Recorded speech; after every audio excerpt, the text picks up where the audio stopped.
Hello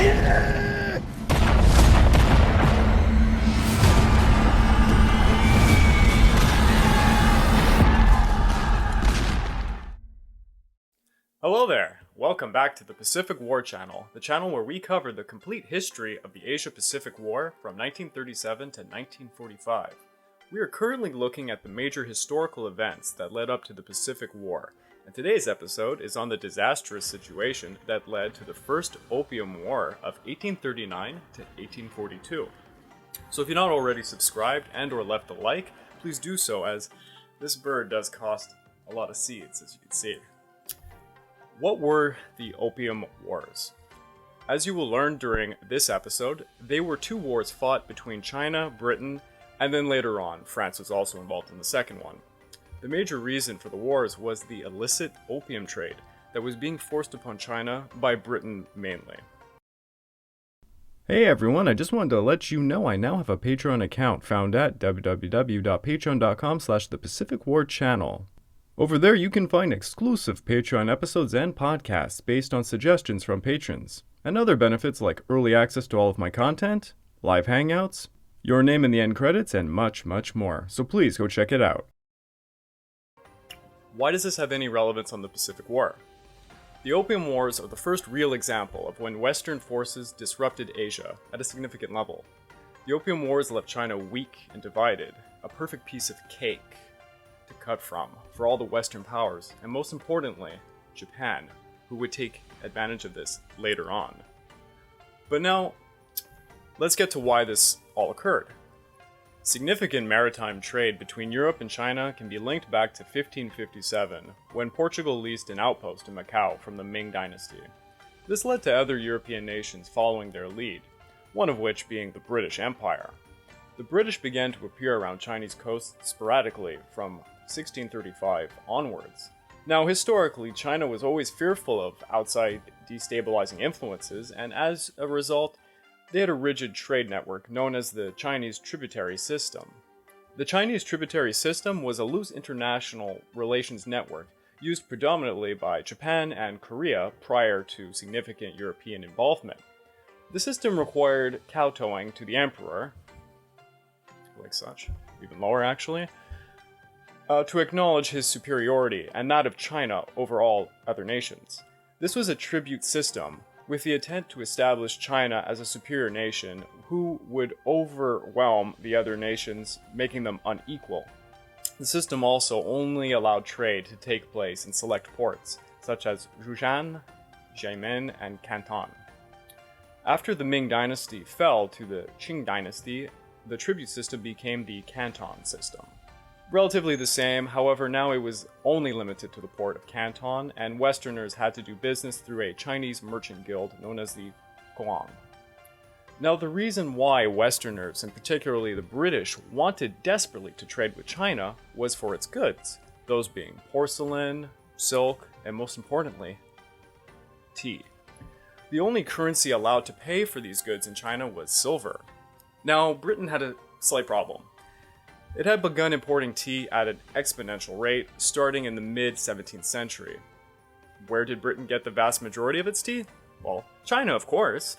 Britain eventually became economically dependent on China for tea to sell to its citizens. You may think this is a simple issue, but the British population literally was addicted to the mild stimulant.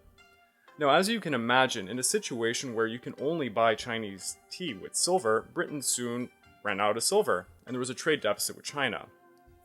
This had gone on for over a century. Between 1710 and 1759, the imbalance was draining British silver, 26 million going into China and only about 9 million coming out. On top of this growing deficit, Britain lost the American Revolutionary War. The war debts and the loss of the colony bankrupted Britain, and the silver had finally run out. With no silver to pay the Chinese, how was Britain going to get its tea fix? Here comes Mr. Opium. Opium had been around for hundreds of years and was usually used in a dry powder form, drank with tea for medicinal purposes. Opium was cultivated mostly in India, and India was being dominated by the East India Company since 1612. Britain occupied Java after the Napoleonic Wars and became the primary traders in opium. It was at this point Britain merchants realized they could reduce the overwhelming trade deficit with China by selling opium to the Chinese for silver to then pay for goods such as tea. Problem solved? Here comes the opium trade boom. Though it had been around forever, the East India Company pushed it to new limits. Initially, the Qing Dynasty tolerated the opium importation increase because the silver was going to the British, was still being spent on Chinese goods, and China remained in a surplus. However, the opium usage began to visibly affect Chinese society, and the trade surplus was soon turning into a deficit for the Chinese. This led the Qing government to place an edict against opium in 1780 and an outright ban by 1796. Ironically, the tea-addicted Brits had just gotten the Chinese addicted to opium. We now begin with a few stories of how people led China and Britain to war. So let's start with Sir Macartney. So in 1792, Viscount Macartney was sent to China under orders from King George III to establish a British embassy in the capital and to get permission for British ships to dock at ports beside Canton. Canton at this point had become overcrowded and was a complete bottleneck. The British were so eager to open up China, Macartney even was given instructions to offer the end of the opium trade, to sweeten the deal. Our friend Macartney entered Canton with a large amount of gifts for the emperor and pleaded with the Cohog to allow him to go to the capital and have an audience with the emperor. Macartney is brought all the way to the emperor's summer palace in Zhou with 600 gifts requiring 90 wagons, 40 wheelbarrows, 200 horses, and 3,000 native laborers to bring it all. Wow. These gifts were telescopes, howitzers, globes, musical instruments, carriages, and even a hot air balloon complete with a balloonist to operate it. Imagine that. I wonder what this situation was like for that guy. He was just going to be stuck in China for the rest of his life. Now here's where we get into some trouble. The Qinglong Emperor expected all of these gifts to be tribute because Macartney was a barbarian. The Chinese even nailed a sign to Macartney's ship reading, "Tribute from the Red Barbarians." Macartney, on the other hand, believed he was bringing gifts from one sovereign nation to another. The Emperor also refused to meet Macartney inside the palace itself. Instead, he would meet in a horse-haired yurt outside the palace, which was used as a hunting lodge. This was done on purpose to snub Macartney and any chance of him being seen as an equal. Now comes the issue of kowtowing. Kowtowing was the practice of bowing, kneeling, and then placing one's forehead on the floor 9 times in front of the emperor, as all tributaries had done for centuries. So the Chinese immediately demanded Macartney kowtow to the emperor, which he begrudgingly was willing to do for the sake of the mission, but on one condition. Believing to be the bearer of the proudest and most powerful nation on earth, Macartney demanded the Mandarin courtiers of the same rank to him to kowtow to a life-size portrait of King George III that he conveniently brought with him. Imagine that. The Mandarins laughed at this outright because they believed they were the bearers of the proudest and most powerful nation on earth, and you see where this is kind of going. In the end, Macartney failed, and he left China empty-handed, to which he compared the empire, to an old, crazy, first-rate man of war which a fortunate succession of able and vigilant officers had contrived to keep afloat. On top of this, the emperor sent a letter to King George III stating China required nothing of Britain because it had everything. The strange and costly objects that they sent were of no interest to him, and they were of no value. The Chinese had no use for British manufactures. This was rather harsh, don't you think? Did the hot air balloonist have to stay in China, or did they let him go? I could not find any information on this poor fellow. Now, while opium was officially illegal in China, it was still being smuggled in by the East India Company, who held a royal charter in trade for China. The British didn't want to either bankrupt or run the Chinese noses in the illicit trade. Britain had a fine-tuned equilibrium with the trade, which was working in their favor. Then, a technological innovation in Britain upset this equilibrium. You see, the invention of the steam engine resulted in the mechanized production of cotton by factories in northern England. Soon, the market flooded with mass-produced textiles whose surplus found a ready market in India, and whose merchants paid cash, not silver. To pay for the ever-increasing amount of cotton, the Indians needed to cultivate and sell more opium. As a result, opium flooded into China, and its distribution was bottlenecked all in Canton. Here comes our friend, Mr. William Pitt Amherst. Amherst was given the same task as Macartney in 1816 to meet with the new emperor of China, Jiangqing.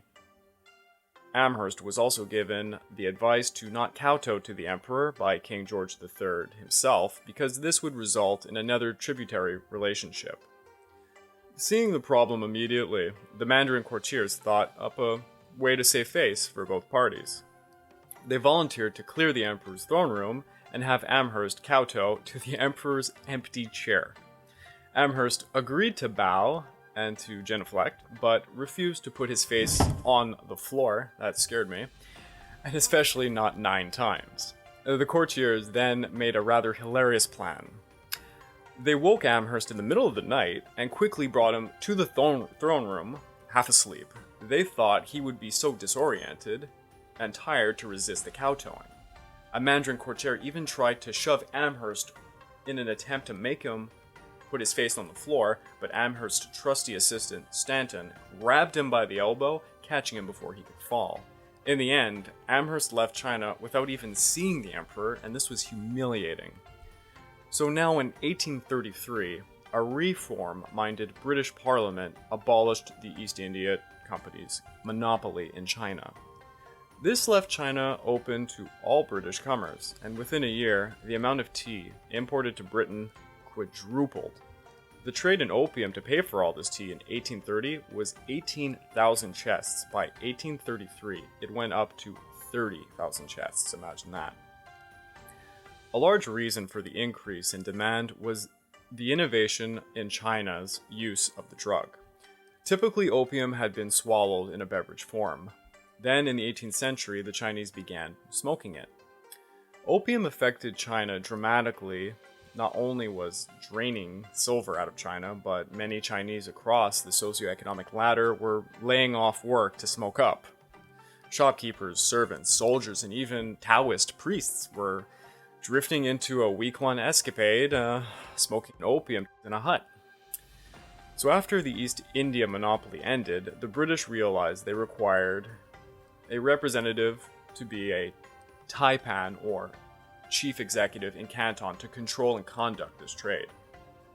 The first chief superintendent was Lord Napier, who arrived in Macau in 1834. Napier was a tall, thin, gangly, red-haired man. Unfortunately, Napier's physical appearance was in line with China's comical stereotype of the red-haired barbarian. Napier's orders were to protect British trade, open up more Chinese ports to British merchants, and yet again to establish an official presence in the emperor's court. Napier was also explicitly told not to do anything in regards to the illicit opium business, strictly hands-off policy. Napier had a rude reception, to say the least, arriving into Canton. The viceroy basically gave him the cold shoulder. Now, at this point in time, there were European factories in Canton. These were living quarters and the business quarters for Westerners.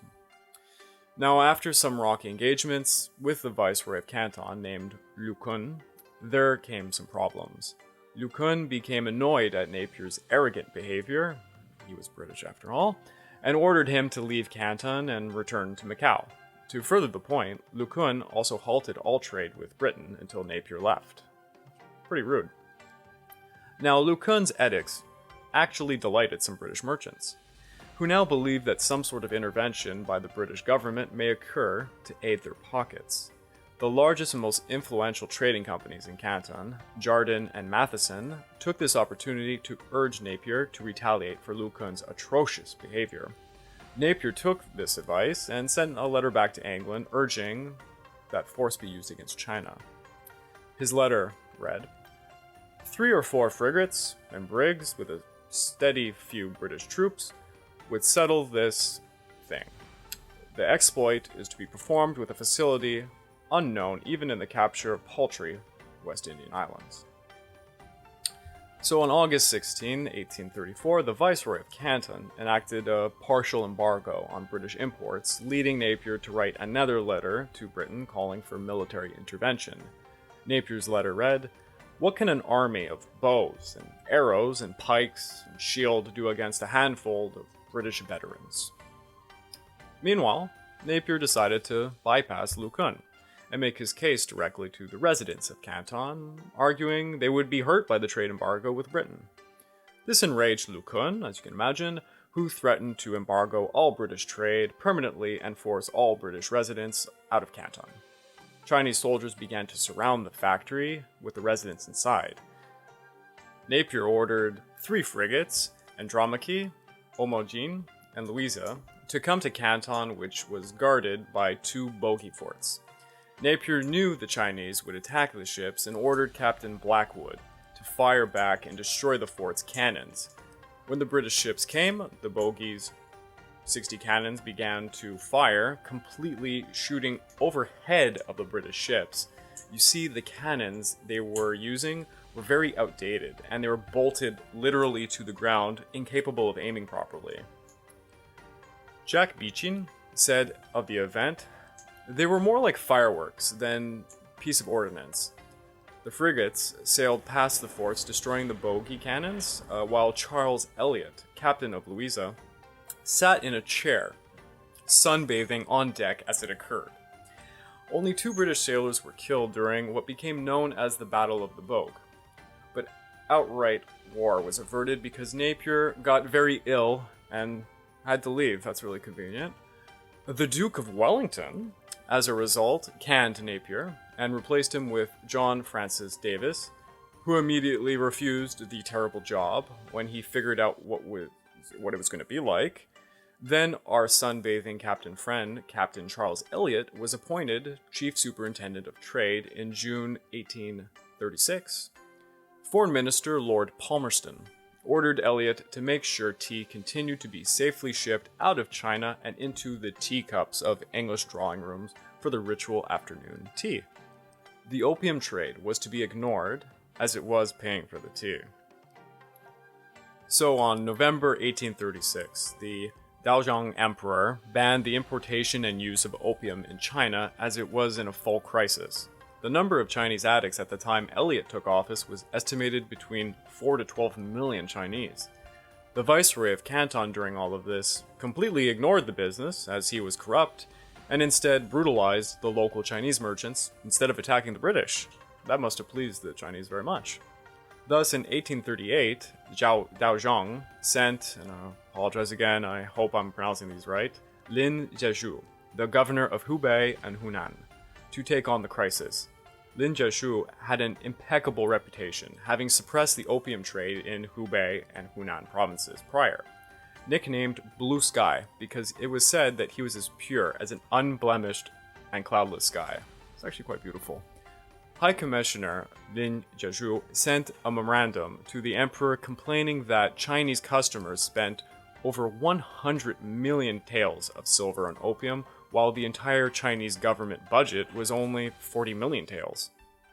He warned, "If we continue to allow this trade to flourish, in a few dozen years, we will find ourselves not only with no soldiers to resist the enemy, but also with no money to equip the army." So Lin first sent a letter to Queen Victoria appealing to her morality and sense of justice to stop the illicit trade. The letter probably never even got to her. Regardless, there was no response. Interesting fact, Lin's personal translator was named Peter Parker. I have no reason to say anything about this, I just thought it was kind of silly and funny that Peter Parker was the name of the person. Lin, in frustration, spoke to the emperor, who accepted his evaluation of the situation and enacted draconian edicts. Opium addicts would be given 18 months to surrender their drugs to escape punishment. Foreigners who engaged in the trade would be beheaded, Chinese dealers strangled, and even corrupt officials who took bribes for the trade would be put also to death. By spring 1839, the First Opium War began. 1,600 residents of Canton, from dealers to users to dishonest bureaucrats, were arrested and over 3,000 chests of opium were confiscated. Lin knew this was just a mere fraction of the chests lying around and stepped up the threats by surrounding the factories with Chinese soldiers demanding that chests all be handed over. Elliot found out about this and he acted. He ordered all British ships docked in Canton to get to the relative safety of Hong Kong, while he would go to the factories himself. Elliot met with everyone stuck in Canton and counseled a strategy. He would try to secure passports for the refugees, but was not optimistic, and admitted that a failure to secure safe passage out of Canton would turn the situation into a hostage crisis. On March 28, 1839, the soldiers surrounding the factories turned it into a real siege, sealing off the area's streets. They banged huge gongs to the sleep-deprived inhabitants, forbid food, and only allowed in 2 buckets of water. They nailed giant placards to the walls demanding all opium supplies be surrendered at once. Elliot had little choice and capitulated, demanding all the opium traders surrender their stores to him, not Lin.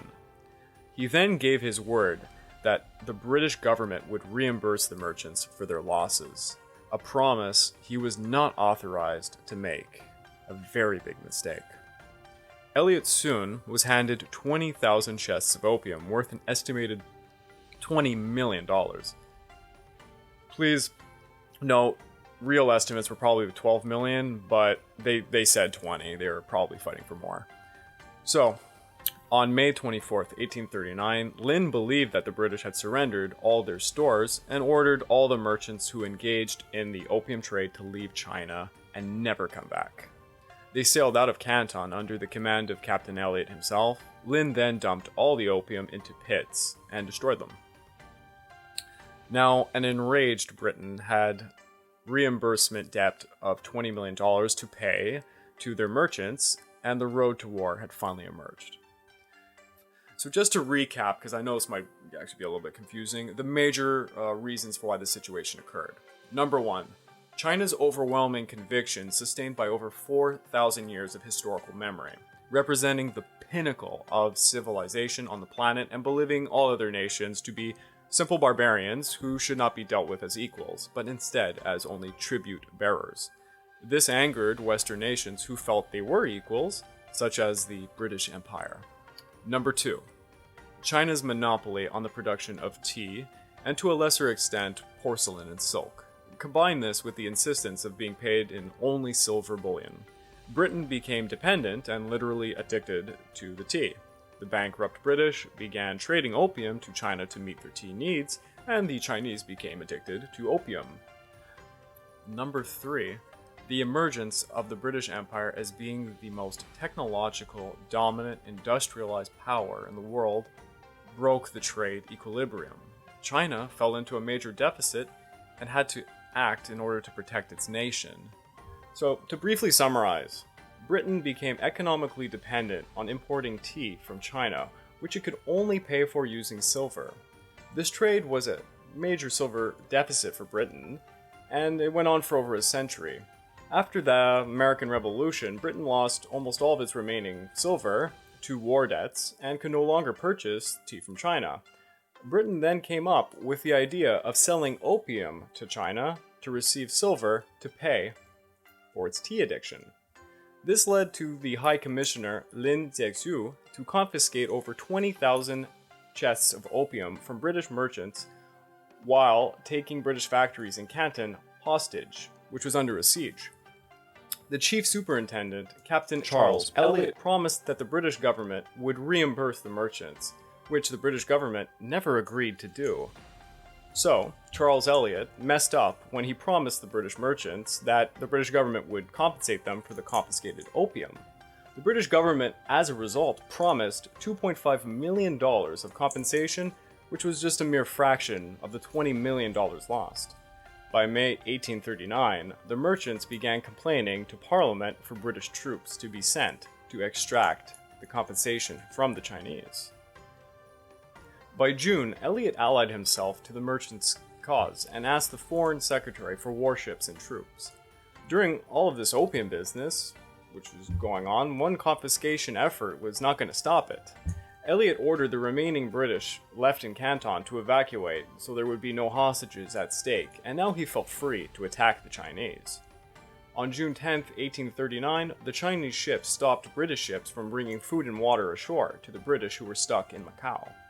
Elliot warned Lin that if the Chinese ships did not stop doing this, conflict would occur. Lin countered this threat by stating the ships were being stopped because they were transporting opium, which they most certainly were. The situation was tense and was about to get worse. In Hong Kong, a Chinese warship arrested the comprador of a British ship, the Carnatic. This enraged British sailors, who demanded his return and planned revenge. On July the 12th, 30 seamen of Carnatic and Mangalore went ashore and got blind drunk on shamshu. It's a fermented rice alcoholic beverage, I believe. They soon began destroying property in town and beat up locals, one of which was named Lin Weiji, who died the next day from his beatings. Lin was furious by this, and demanded the murderer of Lin Weiji to be handed over for Chinese justice, which the British presumed would be an execution. It most likely would have been.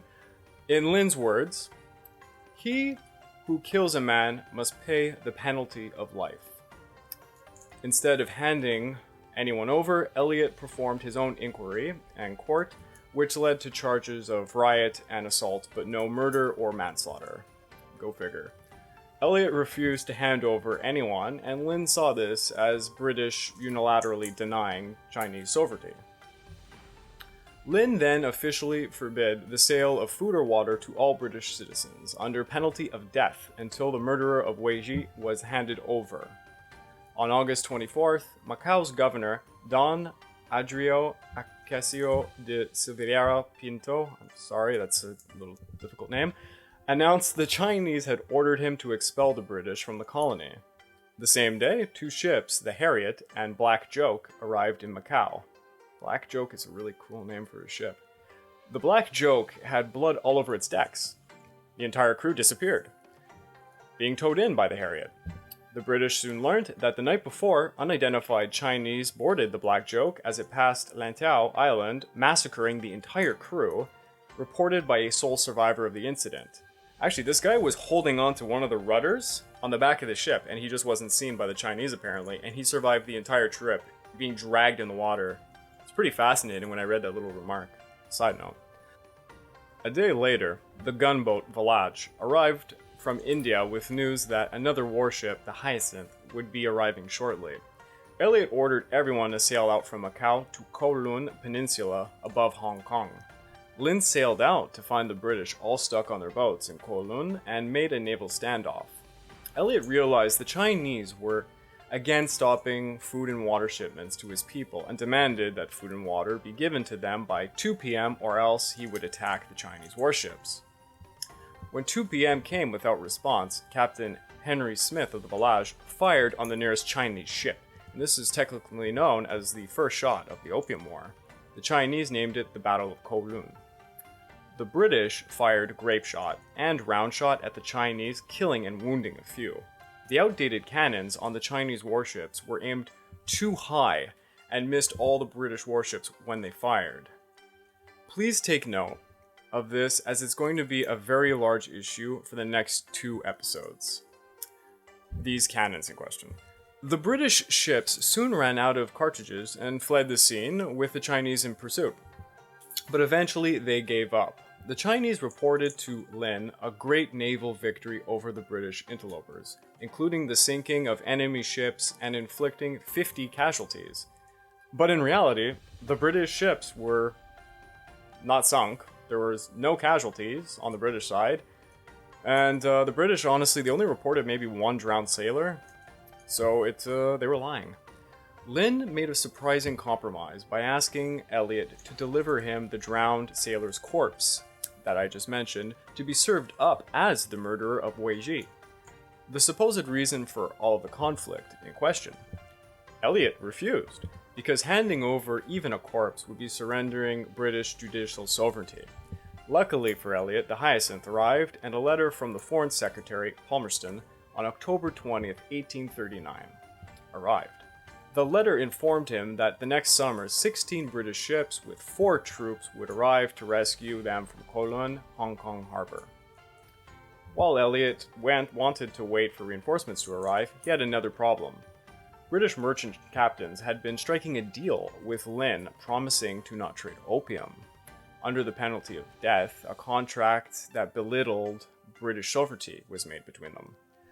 Elliot made the decision to act out before more captains signed these contracts, which really went over his head, to be honest. And he ordered a blockade on the Pearl River.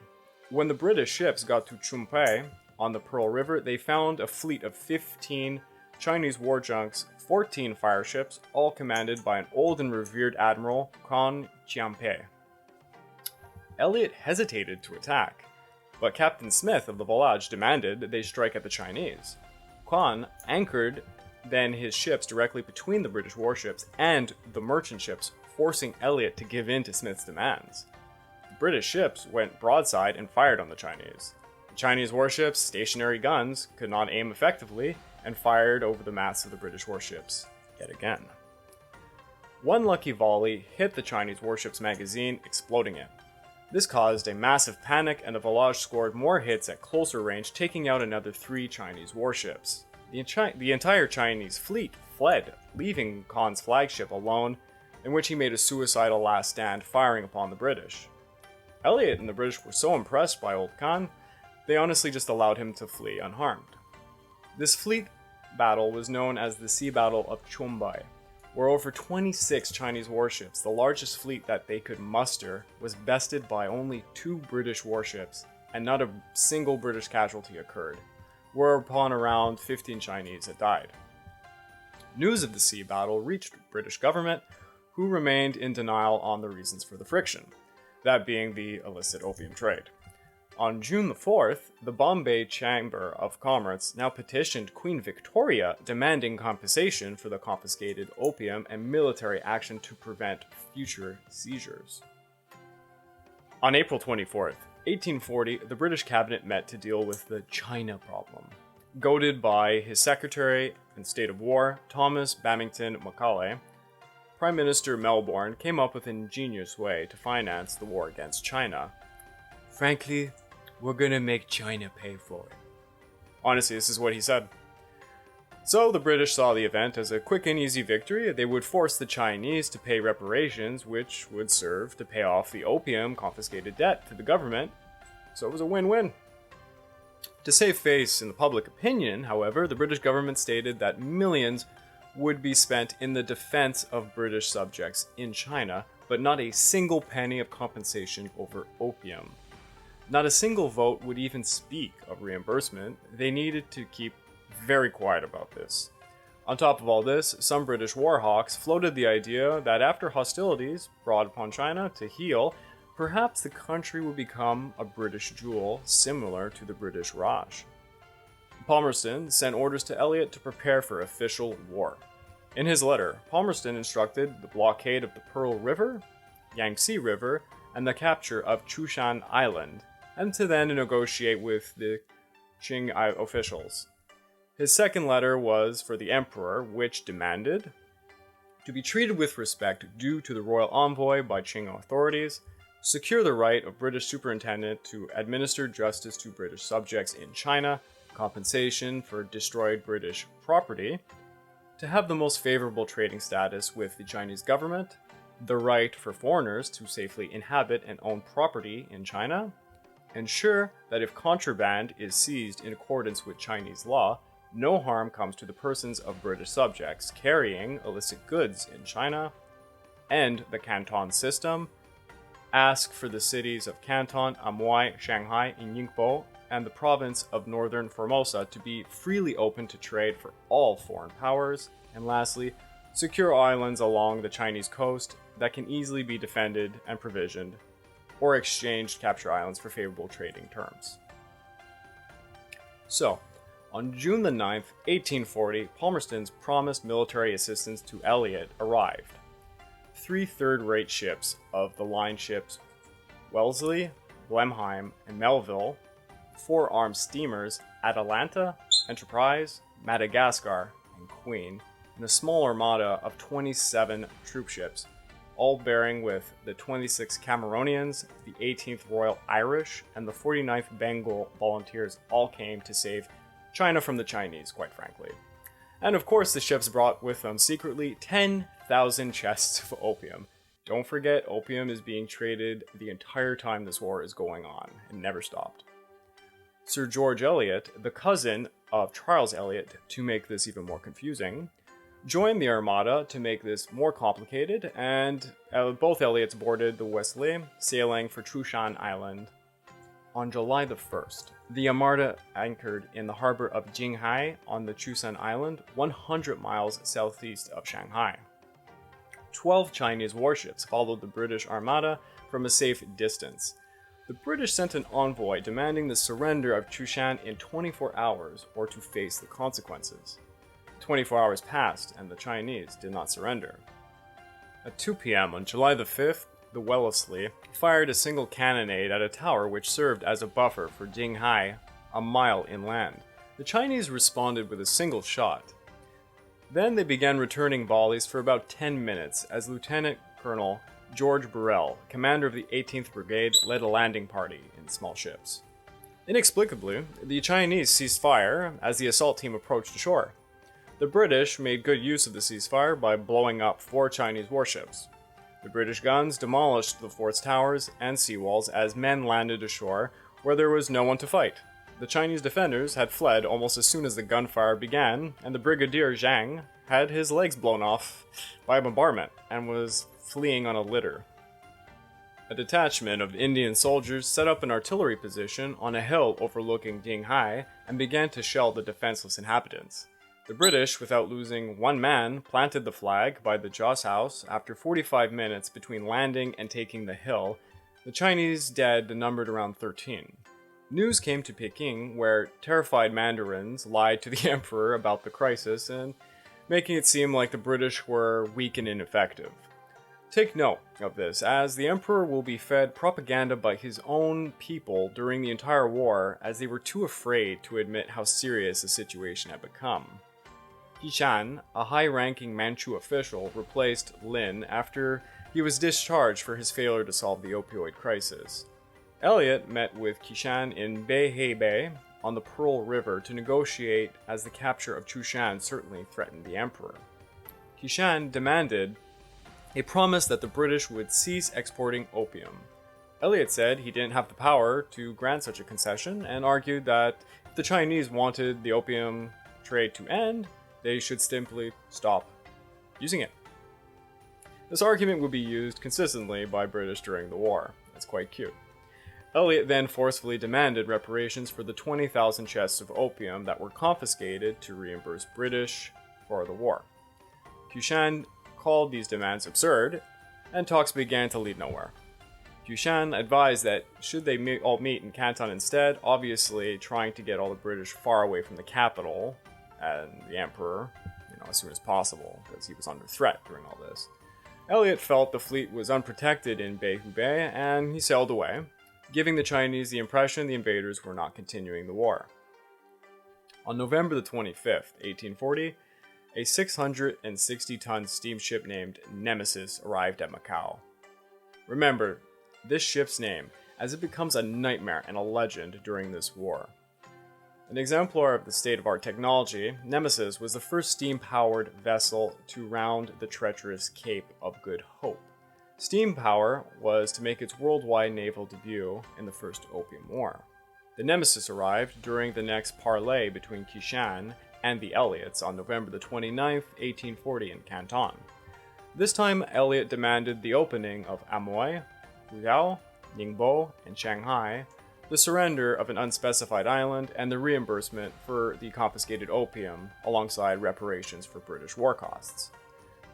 Qishan agreed to pay $5 million over 12 years. Eliot demanded $7 million in 6 years and the surrender of Amoy and Chushan as permanent British possessions. They eventually agreed on $6 million, but Qishan flat out refused the territorial demands. By 1841, with no movement from either side, a rumor came about that the emperor had decided on further war. Eliot began preparations for an attack on Chumai, and told Qushan that the strike would happen on January the 7th. As promised, on January the 7th, 1,500 Indian soldiers, 100 British Marines aboard Nemesis, Enterprise, Madagascar, Calliope, Hyacinth, Larn, Samarang, Druid, Modest, and Columbine attacked Chumai. They targeted the walls of Taikoktow, I probably mispronounced that one, sorry, and 8,000 men within the forts returned fire, but stopped only after a few minutes. The Chinese cannons had been tied down and couldn't be aimed at the invaders. How many times am I going to mention Chinese cannons not being able to aim? Very many times. Probably in the next episode too. Anyways, the Anglo-Indian force took advantage of the ceasefire, and the Marines went over Chumai's earth walls at 9:30 a.m. The elite Manchu warrior troops waved flags and banged on gongs in defiance, beginning to open fire, but volleys from the British men of war soon knocked out their guns. The Manchus had believed propaganda at the time that stated the British killed all prisoners, so they resisted brutally, of which one English participant recalled, quoting, "A frightful scene of slaughter ensued, despite the efforts of British officers to restrain their men." By 11 a.m., the Chinese flag was lowered and the Union Jack flew up in its place. 600 Manchus had died. 100 were taken prisoner, and the British had roughly 30 casualties, none of which were fatal, apparently. Of these 30 wounded men, apparently it wasn't even caused by the defenders, but rather an accident, an explosion from an overheated artillery piece. I think it goes without saying that the British officers that are giving this piece of information are stretching the truth a little bit. The Chinese defenders fled the city as British ships shelled them. The Nemesis set ablaze 11 Chinese warships at anchor using Congreve rockets. The Chinese artillery at the fort and on the war junks did not return fire. To escape the Hellstorm bombardment, most defenders fled or jumped in the water, where British gunfire killed many who were trying to swim away. Those inside the forts were burned and disfigured, with their adequated matchlock gunpowder exploding on them, added to the British gunfire. Also, the seizure of Chumai was followed by a naval battle at Anson's Bay, which was little more than a rout. The steamship Nemesis demonstrated that it was a navy unto itself, firing on 15 Chinese war junks alone. One Congreve rocket from Nemesis had the blind luck of hitting a Chinese junk powder magazine, blowing it to pieces. The remaining junks began to flee, and Nemesis just followed them. Honestly, if you read accounts about this ship, Nemesis, it's incredible. This terrified them. No one had ever seen a warship like this. Qushan met Elliot for another parley at the Lotus Flower Wall, 26 miles south of Canton. Elliot showed up with an intimidating entourage of 50 Royal Marines and 15-member fire and drum band members. By January 20th, 1841, they negotiated what would be known as the Chumai Convention. The British agreed to buy Hong Kong for $6 million, ambassadors would be exchanged, all contact between the two powers would be direct and official, it would be official that there would be no more tribute-bearing barbarian situations. So the trade would resume. The British also agreed to return the captured forts, including Chushan Island.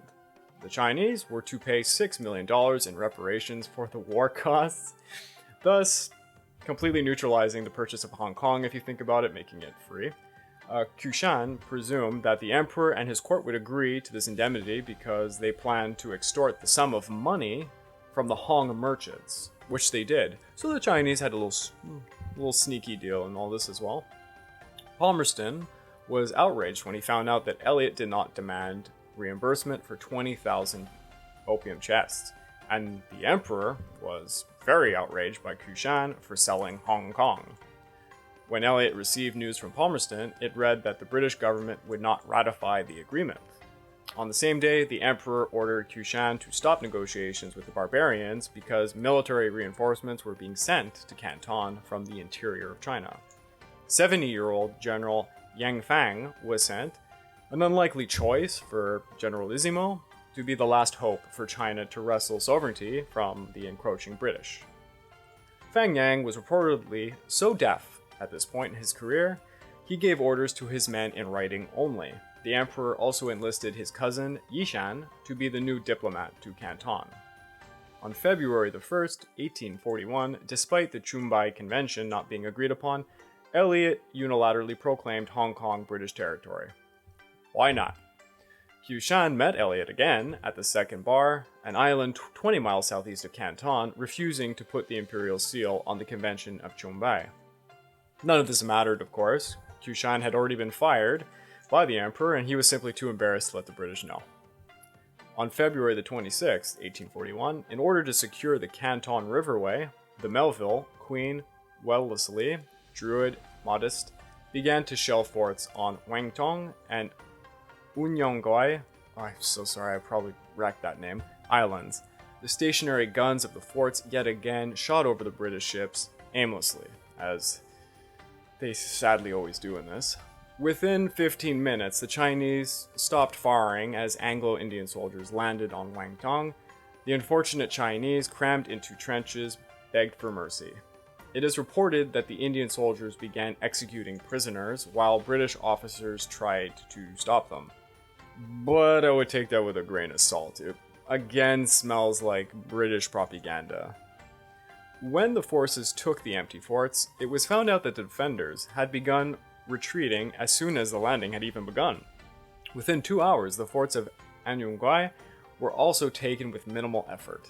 Elliot almost died during all of this when a cannonball was shot at him while he was reclined in his hammock on deck of his ship.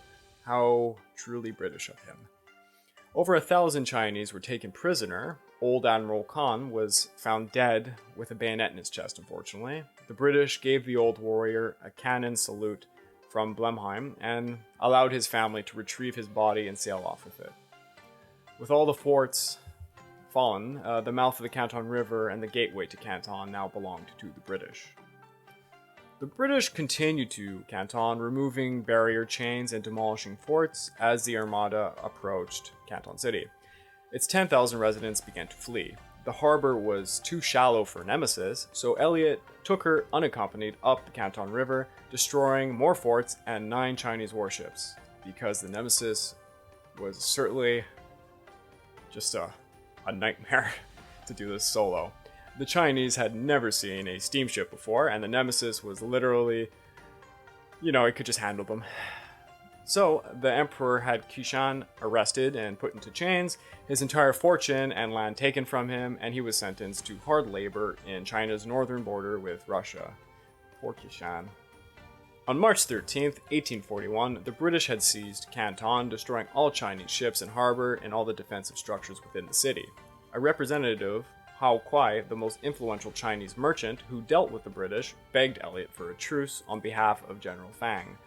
However, it would just turn out to be a feint. While a truce occurred, the opium trade resumed, now under full British protection. Elliot turned a blind eye to the illicit trade, of course. General Fang urged the emperor to allow the opium trade to continue because he reasoned if the British occupied themselves with making money, perhaps they would have little time for war. He was probably right. Anyways, the emperor dismissed this, saying, if trade were the solution to the problem, why would it be necessary to transfer and dispatch generals and troops? Fair point by the emperor. By the end of March 1841, Elliot and his staff decided to attack Amoy, about 400 miles northeast of Canton, with the date set for the second week of May.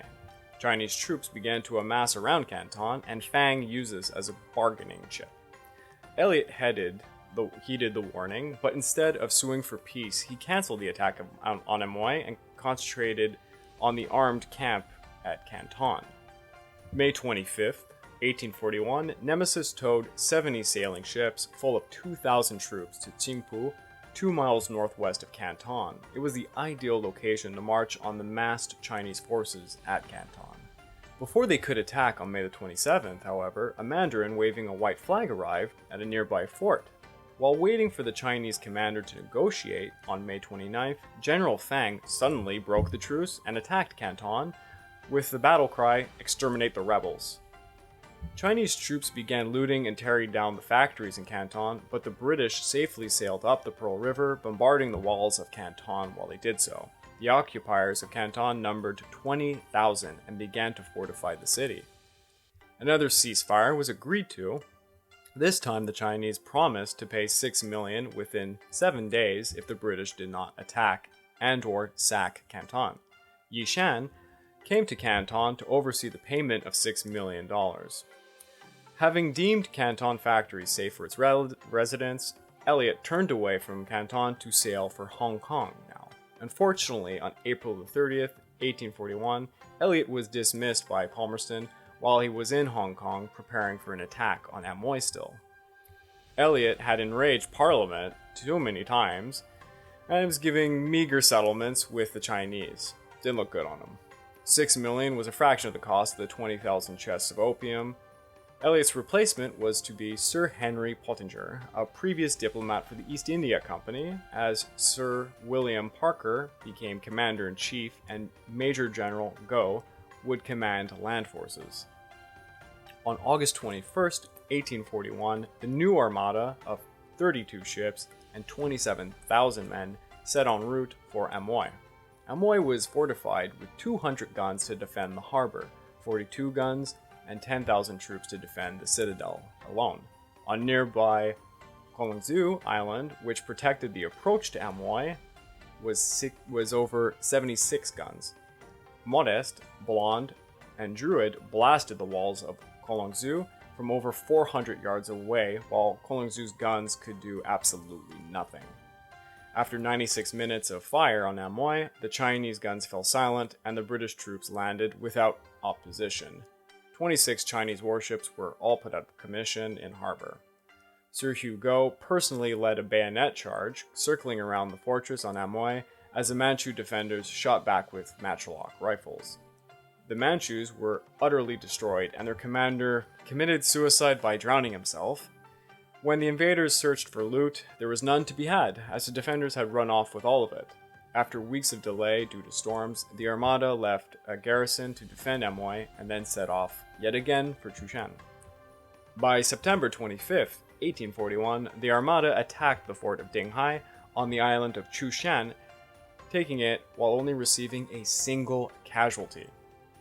The Manchu commander, General Qiao, slit his own throat when he realized the battle was lost. The Chinese had over 1,500 casualties. Yeah, some of these Chinese commanders, they got it rough. During this time in September, the British ship Nerbudda was transporting British and Indian troops, and it went around Taiwan. In March, the brig Anne, transporting opium, was also going around Taiwan. Chinese soldiers were able to seize them, they stripped them naked, and put them all in chains. The Chinese would propagandize this as a major naval victory, to the emperor receiving praise and rewards even. Over 197 prisoners were then executed, which would add much fuel to the British cause. After a week in Dinghai, the British left a garrison and proceeded now to Jinhai, 10 miles east of the mainland. On October the 10th, they attacked 4,000 Chinese troops defending the city and its citadel. By flanking the enemy, Goh, who commanded the British land forces of 1,500, managed to take the fort in less than 24 hours after a vigorous pounding by the ships Wellesley and Blumheim. By early afternoon, Jinhai belonged to the British, who suffered 3 fatalities, while several hundred Chinese died defending the city. On October 13th, the British attacked Ningbo, 10 miles southeast of Jinhai, and the city opened its gates to the invaders without a fight, as the Royal Irish Band played St. Patrick's Day in the morning. The British plundered around $160,000 worth of municipal funds, and the British would then settle there for the winter. Now, it needs to be noted, all these easy victories the British had, they were Pyrrhic, due to illness or all the garrisons required to be left behind for the conquered territories. Goh found of his 2,500 troops, they were reduced now to just 700 men capable of fighting. The emperor at last took action, and he sent his other cousin, Yijing, to Xiaochou 50 miles northwest of Ningbo, to recruit more Chinese to oust the invaders. Nanjing was a veteran of wars against Muslim rebels in Zhejiang province. Unlike career soldiers, Nanjing was a noble scholar, and most of the men under him were scholars. They were sometimes referred to as intellectual weekend warriors who would be known to overcome fears by smoking opium. Needless to say, they didn't have the greatest military skill, and everyone kind of knew it at the time. On March the 10th, 1842, Yijing's ill-trained force of 5,000 intellectuals attacked Ningbo, where they were met at the gates by an impaled head with a sign reading, "This is the head of the Manchu official Liu Teila, who came here to obtain military information." Enraged by this, the attackers scaled the walls and ran to the center of the city, where 150 of Gao's men repelled the force, which appeared to be visibly impaired by opium, including the general Zhang Zhiyong. Zhang reportedly collapsed in a narcotic daze with an opium pipe still in his mouth as his men fled, abandoning him. This must have been quite the scene. The British won this battle using howitzers, which tore the enemy into pieces, piling shattered corpses at a height of apparently 15 feet. Wow. Tragically, a volunteer force of 150 Aboriginal Chinese from Golden River were part of this attack. Instead of using their matchlocks, they took up their traditional spears and, when attacking, were annihilated by musket fire. Every single man died, all 150 of them, tragically. The regular Chinese forces suffered 500 casualties in the attack of Ningbo, and of course the British did not lose a man. All these reports are coming from British officers, so, like I keep saying in this, grain of salt is needed.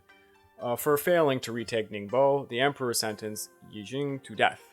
But in a usual fashion, this turned into a more lenient sentence, and instead he was appointed to a position in Turkestan, which apparently was horrible. This was seen as a huge insult to him. Don't know what's wrong with Turkestan at the time, I guess it was rough. The next big battle would be on May the 18th, 1842, when the British landed at Champu, a town 75 miles northwest of Chushan. The British only found 300 Manchu who had barricaded themselves in a josh house, refusing to surrender. As a result, the British blew up the stone wall and set fire to the house. When the British finally got into the house, to their absolute horror, they found all the Manchus had poisoned themselves and their wives and their children within. This was because there was a Manchu tradition to not be taken alive. The defenders valiantly delayed the fall of the city for a few hours. The next attack would occur on June 16 at Wusong, at the mouth of the Yangtze River, which controlled the river flow all the way to Nanjing. This would be known as the Battle of Wusong, where the British bombarded multiple forts on the river and captured Wusong and Baoshan. Hundreds of Chinese were killed and wounded, as the British lost 2 men. So at least this time the British reported two men, because I guess it would have been too much to say that no one died again. On June the 19th, Shanghai was taken without a shot. The residents of Shanghai tried to bribe the British with $300,000 to not loot the city, but the British did so regardless. Despite Shanghai's strategic and commercial importance, the British stayed there for only a week before moving on to their real target, Nanjing. But before the British could attack Nanjing, the walled city of Xinjiang, 50 miles west of Nanjing, had to be taken. Excuse me, I keep saying Nanjing. I think I'll say Nanjing from here on. Odd point of naming things. On July the 21st, 1842, 3 British brigades landed outside the city walls. Manchus and Mongolian bannermen fired down from the walls using 18th century guns called jingals, which were so heavy and unwieldy they had to be fired from tripods. Grenadiers smashed through the city's main gate, bayoneting the Manchus. 2,800 defenders barricaded themselves in the city, many taking their own lives by strangulation, poison, or throat cutting. The Manchu commander, General Elgen, had everyone gather court papers, piled them up high, and lit them on fire. Estimates were that over 1,000 Chinese were killed or wounded, while the British suffered roughly about 30 casualties, who they claimed all died from dehydration and not the Chinese defenders. how very cute of the British officers to state this. The emperor now panicked, as it seemed the British would get all the way to Peking. He appointed Yilubu, the viceroy of Nanjing and Yizhang, as plenipotentiaries. Excuse me, that was a difficult word. It was an English one for once, to deal with the invaders. They were under orders from the emperor to do anything, promise everything, but halt the British advance before it reached the capital. I think I'm going to have something put up to define when I said the word plenipotentiaries. It's a very old-fashioned word. I imagine I have never heard that one before. I forgot in my research I even wrote this one down. My bad. British land forces approached the walls of Nanjing with 74-gun Cornwallis and Blondie. Before they could fire, Yilubu showed up the white flag immediately. I mean, thank God he did.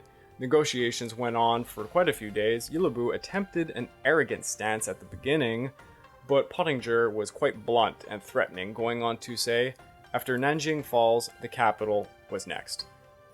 Yilubu was attempting the classic Chinese passive-aggressive ploy of using procrastination instead of negotiation, conceding nothing and hoping to weary the enemy rather than defeat them outright.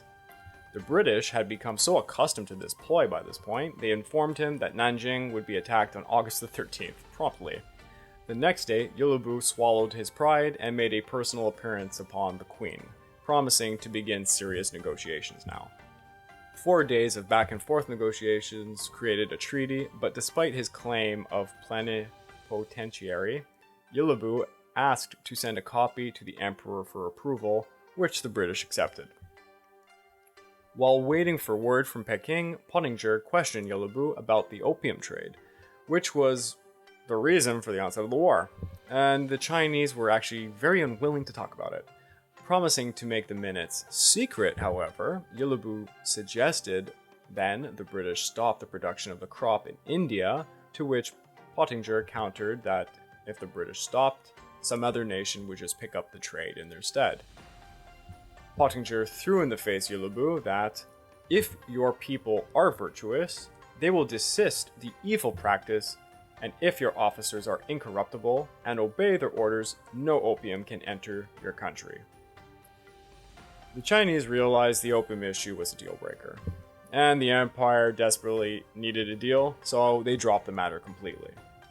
The Treaty of Nanjing consisted of 6 million towards the confiscated opium by Lin Zexu, $3 million in compensation for the debts that Hong Kong merchants owed the British merchants, and a further $12 million in war reparations for the total sum of $21 million to be paid over in 3 years. The Qing government was to release all British prisoners of war, and the British were to withdraw all troops from Nanjing. The British were to remain in Wulangge and Zhaobashan until the Qing government paid reparations in full. The treaty also handed over Hong Kong to Britain and the right of permanent residence in the ports of Canton, Amoy, Fuzhou, Ningbo, and Shanghai. The treaty made no mention of the cause of all of this hardship, i.e., the opium trade. It ended the old Canton system, but it did not resolve the status of opium traffic, which was still in favor of the British, remember. For his service in settling the Chinese matter, the leader of the early Victorian Vikings, as the Times called them, Sir Henry Pottinger, was rewarded with the post of Governor of Madras. Charles Elliot did penance for his perceived failure, being appointed to the backwaters of Bermuda, Trinidad, and St. Helena, which was symbolically chosen as the place where Napoleon was also exiled. It's kind of cool. Jardine and Matheson both entered Parliament after the Chinese affair, pushing for more expansionism, because let's not forget that actual merchants were responsible for most of this, and this is all about money. Hao Kuo, the main Chinese merchant who dealt with Jardine and Matheson, died of diarrhea a year after the Treaty of Nanjing. Governor General Lin's effigy was placed at a museum. Under his statue was a plaque claiming he had destroyed $2.5 million worth of British property, without mentioning that the property was opium and contraband. The emperor forgave Lin in 1845 and assigned him a new post in Canton, where he died shortly in 1850. Qing remained in favor, while Yulubu was sent in exile, bound in chains by the emperor. That's the end of the First Opium War, and tragically, the Treaty of Nanjing would only be a truce and not an end to hostilities. Among the terms and conditions of the treaty, no mention was ever made of the opium, that was the entire problem in the first place. Officially, the drug remained illegal to use and import. Unofficially, it continued to thrive as an illicit business, providing the conditions for a second Opium War. Similar to the Treaty of Versailles, the Treaty of Nanjing caused more problems than it solved. China was under humiliating conditions, surrendering symbolic and practical forms of sovereignty to Britain. This would all boil over 14 years until outright aggressions, which would commence in 1856. So let's just summarize all of this. This has been a really long episode, after all. The First Opium War was started by private merchants pushing the British Parliament over confiscated opium. The British Parliament realized they could go to war and make China pay for it. The British technological superiority won them the war, alongside a pretty incompetent Chinese military. Chinese officials lied to their emperor about the status of the war, prolonging it and making it even worse. The entire war ended up with a very harsh and humiliating treaty, which would just be a precursor for yet again another Opium War in the future. Let's just briefly summarize the situation.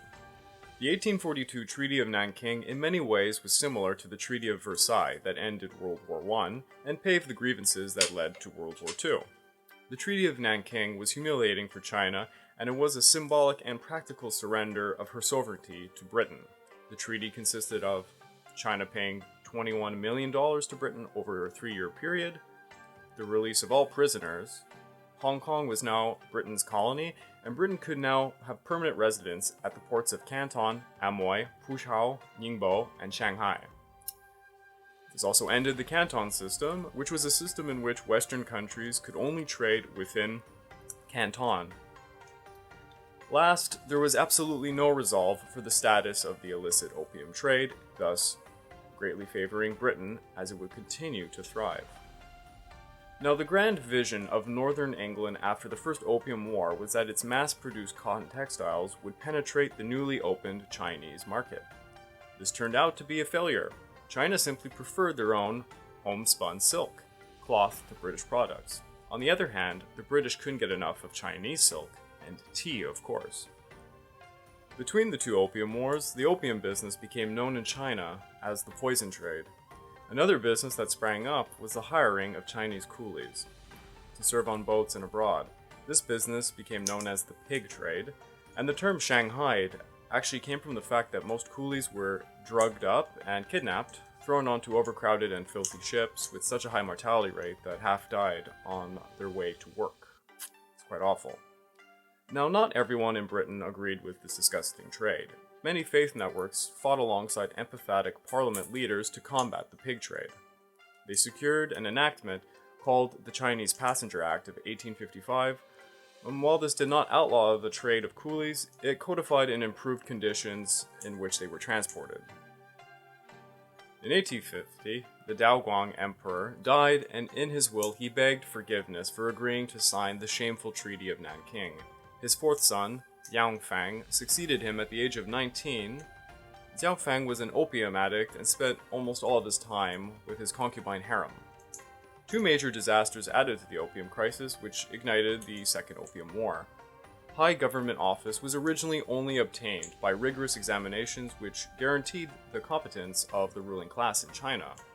After the First Opium War, these positions became available to just about anybody with $800. The rich mediocrities came to power as a result, and the once industrious and educated Chinese bureaucracy decayed rapidly. On top of all this, there was a major overflow in 1856 from the Honghe River, destroying thousands of acres of rice paddies, and the capital began to starve, leading to rather drastic decisions. As has happened countless times in Chinese history, the decay of the imperial court combined with famine led to rebellion.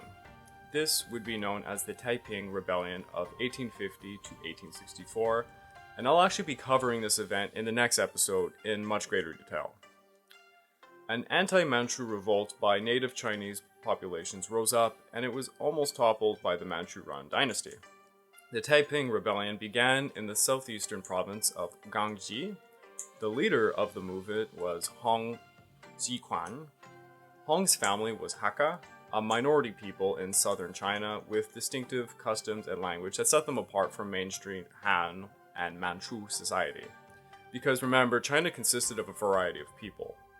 Hong failed the imperial examination in 1837 for the third time in a row, leading to a complete nervous breakdown.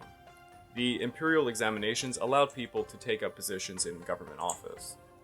In his delirium, he saw visions of an older bearded man with golden hair he called Elder Brother. This man gave him a sword and taught him to slay demons. This man was named Jesus Christ. Now I know all of you probably want to hear so much more about this character, and like I said, the next episode will cover this rebellion more thoroughly.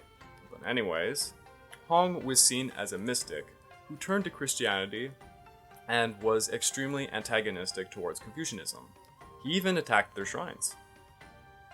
Hong gathered converts, many of which were fellow Hakka. However, many triad organizations hoping to restore the old Qing Dynasty joined his cause as well.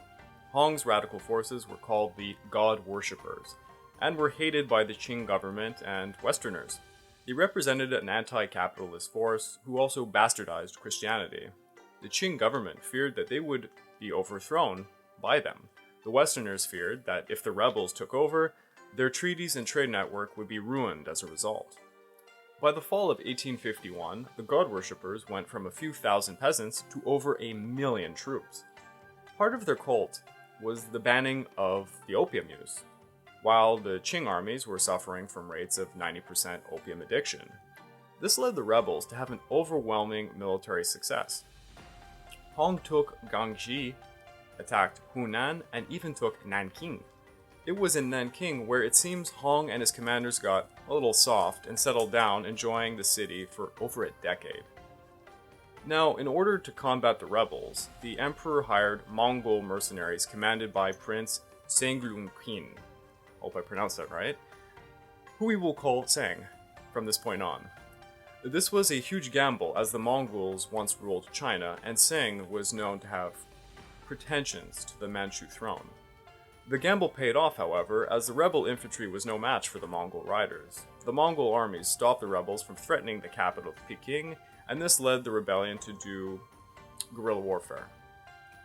We will now continue with the story of the Second Opium War, but also take into consideration this rebellion is occurring in the background the entire time.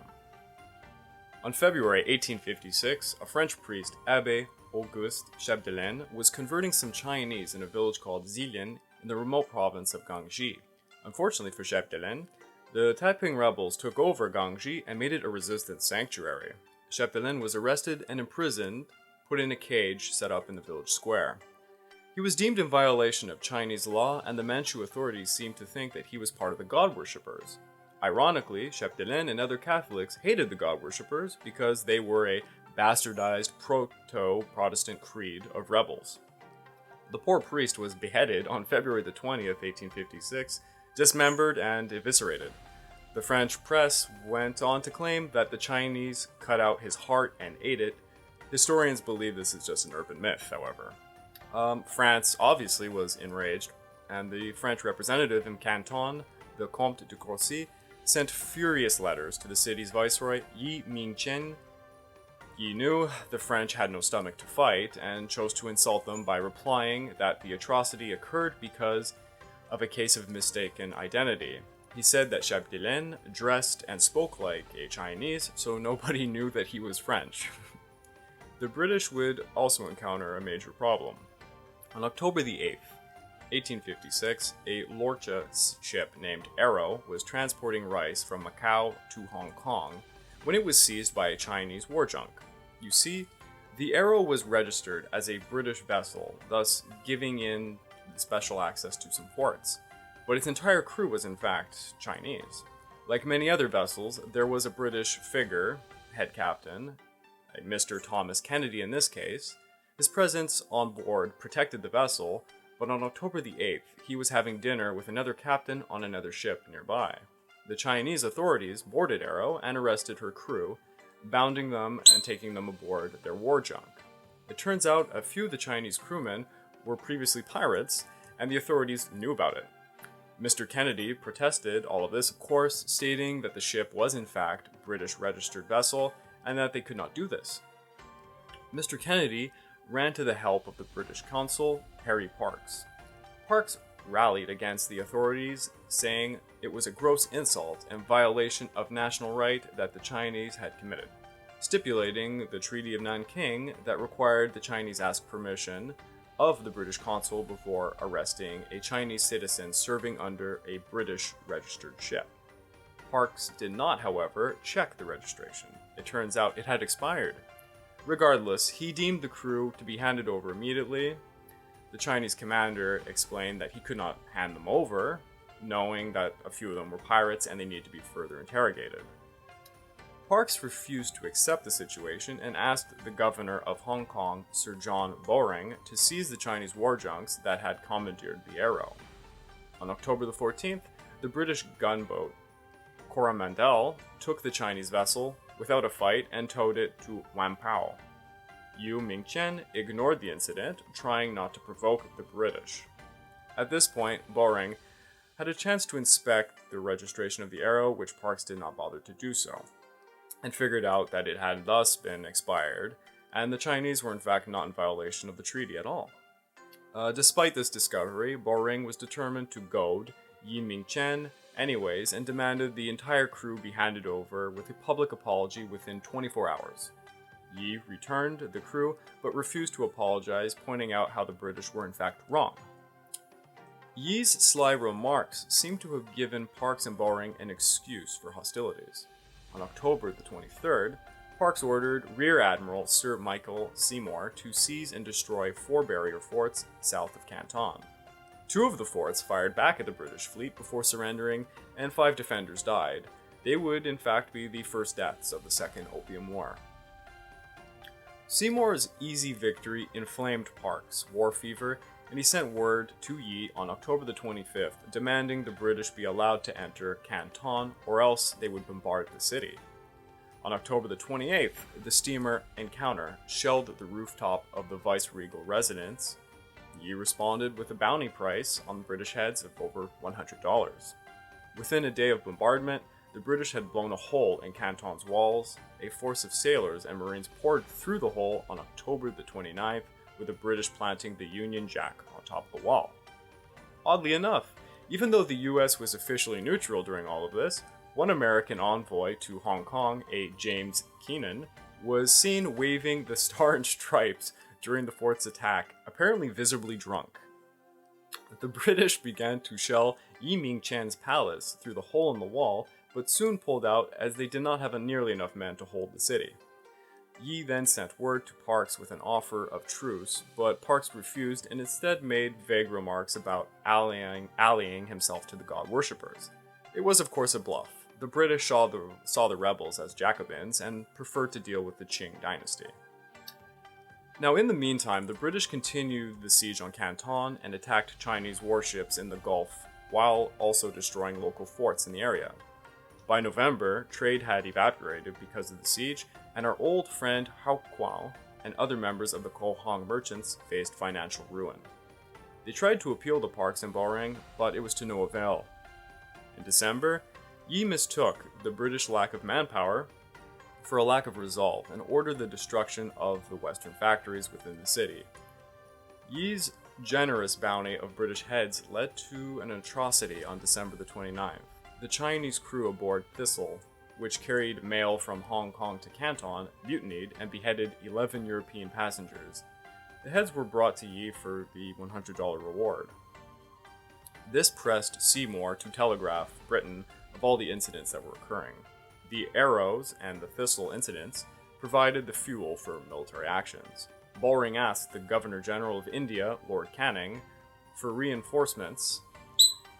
He dispatched a full regiment of artillery to Canton on February the 9th, 1857. The foreign minister ordered Seymour to seize the entrance to the Grand Canal, thus cutting off the capital's food supply. The British Parliament debated over the China situation and Boring's request for reinforcements to invade Canton. The Prime Minister predicted a wholesale massacre of European residents within Canton if the House did not back the war party. This led to the appointment of the popular Scottish and former governor of Jamaica and British North America, James Bruce. James Bruce was the 8th Earl of Elgen and a direct descendant of Robert the Bruce, and he was going to be the new envoy of China. Lord Elgen held plenipotentiary.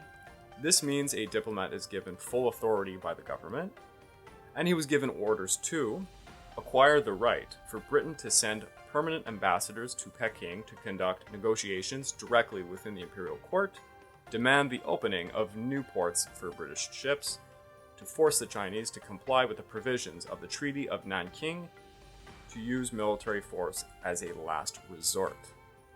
He was given joint military command with Lieutenant General Ashburnham and Rear Admiral Seymour.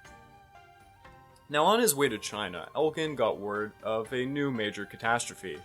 On May the 10th, 1857, Indian troops of the East India Company Army stationed in Meerut had refused to accept orders from their British officers. The entire garrison mutinied, killing the officers, their families, and many other Europeans. As word spread, similar outbreaks occurred within days, and the mutiny had become a wide-scale rebellion.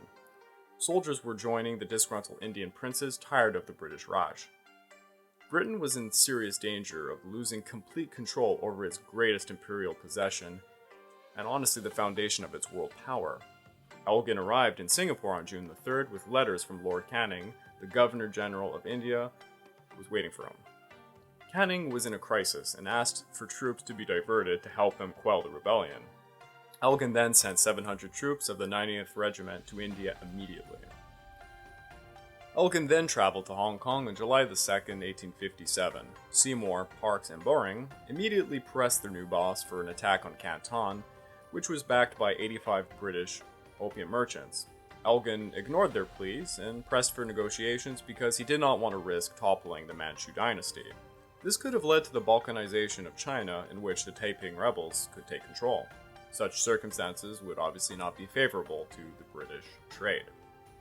Baron Gros, Elgin's French counterpart in China, arrived a month after he did.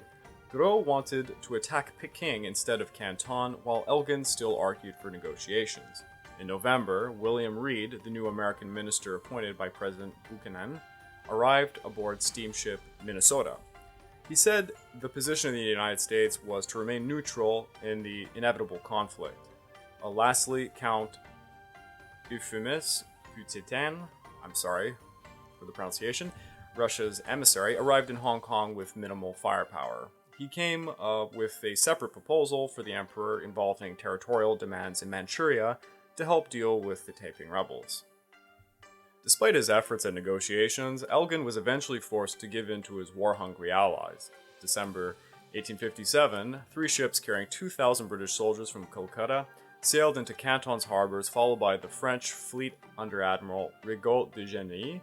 Elgin and Gros sent Yi Mingqin separate ultimatums. France wanted the murderers of the father Chapdelaine brought to justice, reparations, and permission to operate unrestricted anywhere in Canton. The British demanded compliance with the terms and treaties of Nanking, and a permanent ambassador set up in Peking, alongside some unspecified reparations. Yi did not have the authority to satisfy their demands, nor the army to defend Canton. So he sat idle, while 8 more British and 4 more French steamships arrived to add more muscle. On December the 21st, 1857, Elgin, Putitin, and Gros parlayed aboard the Baron's flagship, Audacieuse. They agreed to give Yi one more chance before shelling the city. They gave Yi a 5-day deadline, upon which he never responded. So on December the 28th, the British-French ships began to shell the city and its fortified towers. The bombardment went on for a full day, including incendiary rockets. The Chinese responded with only 2 shells. The incendiaries did their job, but Canton was burning. 500 French and British soldiers landed, making their way past the rice paddies into a cemetery. The Chinese soldiers hid hid behind tombstones while both sides fired upon each other. The Chinese mostly shot arrows and used gingals against the British rifles. The gingals were so cumbersome, they required 2 men to fire them, and the recoil knocked them back quite often. At the dawn on the 29th, the Europeans scaled the walls with little resistance. Looting began en masse, and Elgen sent Colonel Lemon with some Royal Marines to the city's treasury, where they seized 52 boxes of silver, 68 boxes of gold ingots, and the equivalent in tales of nearly $1 million in cash. All of this legal plunder was put aboard the HMS Kolkata and dispatched back to India. Overall, 200 or more Chinese defenders were killed, and the Europeans suffered no more than 15 deaths while taking the city. By January the 5th, 8,000 French and British forces marched through Canton unopposed. Parkes personally led a squad to capture Yi, who was trying to flee from his palace. Perrault and Elgen set up Yi's second-in-command, Pinkui, as the new puppet governor of Canton. Pinkui would be advised by a triumvirate of Parkes, Captain Martineau, and Colonel Holloway. Yi was sent into exile to Kolkata aboard the Inflexible on February the 20th. Yi lived under house arrest until his death in 1859. It is reported that he starved himself to death. The British and French forces began to increase their position in Canton. By late May, a combined Anglo-French fleet of 26 gunboats prepared to attack the 5 mud Daku forts that guarded the mouth of the Behe River. D-Day, as it were, was to be May the 20th, 1858, and the Emperor was on the verge of fleeing his own capital. The Dagu forts were surrounded by water, forming a natural bottleneck into the Behe River. The Chinese inaccurately presumed the deep-holed foreign gunboats would not risk entering the river during the low tide season. Seymour and Rigaud gambled and made a surprise attack at 10 a.m. on May the 20th. The immobile Chinese artillery had been aimed to hit ships at high tide, but the vessels entered during the low tide. Along with the artillery was a 7-inch thick boom made of bamboo blocking the river way. The British sacrificed one ship, Coromandel, which rammed into the boom, destroying it and receiving a gash in its hull. The Armada steamed through the gap while the Chinese artillery shot over their masts. The French mitrailleuses and the fusées, along with the British Cormorant, fired at 2 Daku forts on the left bank, while the British Nimrod and French Avalanche and Dragon fired at the 3 forts on the right. The Chinese had some better luck with their gingals. Unlike the artillery, they could in fact be aimed. 5 British and 6 French were shot dead, and 61 others were wounded by gingal fire. The Chinese lost over 100 men from the bombardment and rifle fire, however. The ashamed commander of the Dagu forts committed suicide at the temple of the sea god by slashing his jugular. With the successful bombardments, 8 gunboats made their way up the Behe River towards the critical stronghold of Tianjin. On June the 4th, 1858, the smaller armada arrived in Tianjin and met no resistance. The defenders, under the rumor that the emperor had fled and been overthrown, were willing to treat with the foreigners. The emperor had not been overthrown and sent commissioners to Tianjin to negotiate. He sent 74-year-old Yuan and 53-year-old Guan Shan, both military seniors. Elgen believed the entire campaign had been one and done, and shrewdly left his younger brother, Lord Frederick Bruce, to continue negotiations. Please take note that Lord Bruce was nothing like his older brother and was noted to be a moron, a complete dimwit. After many weeks of back and forth, the Treaty of Tianjin was finally signed on June 26, 1858. The treaty consisted of the rights of British, French, Russian, and United States to establish small embassies in Peking, the Chinese opening the ports of Yuanzhou, Tamsui, Hongguo, and Nanking to foreign trade, the right of all foreign vessels to travel the Yangtze River freely, the right for foreigners to travel in the interior of China, which was actually forbidden at this time, and for China to pay over 4 million taels of silver to Britain and 2 million to France. You know, it should be noted that the Russians had a separate treaty of Angwin, signed on May 28, 1858. This gave Russia the left bank of the Amoy River and parts of the south of the Stanovoy Mountains. Basically, it was just Russia grabbing territory from a weakened China. on the side. When the Chinese representatives came back to the emperor with the signed document, he flat out rejected the humiliating terms. Why wouldn't he, right? Elgen's brother Bruce returned to London with the Treaty of Tianjin in 1858. Bruce was rewarded with the appointment of the first ambassador to China. Elgen left China in March 1859, thinking his work was done, hoping to retire in London for a while. As Elgen was on his way to London and Bruce was on his way back to China, they met up in Sri Lanka in April. The treaty had been signed by everybody except the emperor, and as a result of its compliance was not going to be met.